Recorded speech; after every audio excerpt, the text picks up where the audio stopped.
When Stefani was asked to eliminate 3 of the 5 members of her team that were still in contention for a spot in the top 8 of The Voice Season 26 playoffs on Tuesday, following a relatively successful beginning to the competition. Nevertheless, did she keep the appropriate contestants? Not entirely certain about that. Continue reading, and we will talk about it. This is an E+ grade for No More Drama by Jose Luis. In my opinion, Jose's performance up to this point was his best. Not only did he sing the song Bejesus by Mary J. Blige to the fullest extent of his abilities, but he also lived each and every moment that he was performing on stage. Never before had I witnessed him to be so imposing and authoritative, as well as so utterly at ease in his own skin. To be the vocalist who had to follow it up must have been a terrible experience. The song The Painter by Jake Tankersley received an A grade. Quite literally, there was nothing wrong with Jake's vocal performance. He sung with much emotion in his voice. The problem was that he did not provide us with much in the way of stage presence. In fact, we could have been just as disappointed if we had been staring at a jukebox for 3 minutes. After the fact, he claimed that he experienced feelings of emotion while he was performing, but I certainly did not see it. Did you do it? The song Listen to Your Heart by Gabrielle Zaboski received an A grade. Wow, this is turning out to be a really great night.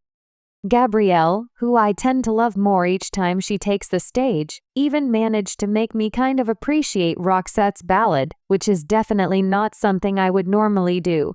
A badass belt, an ear-catching growl, and even a squeak to her voice that would have made her a star in the 1980s were all qualities that she displayed on stage. She left it all on the stage. Dust in the Wind by Jan Dan received an A as a grade. This is again another outstanding job. In terms of vocals, there are no complaints. In addition, Jan's facial expressions and gestures conveyed a greater sense of emotion than Jake's, who had been confined behind his instrument. Despite the fact that it was not the most impressive song selection, Jan Dan added some spice to it by performing runs that Kansas never would have imagined.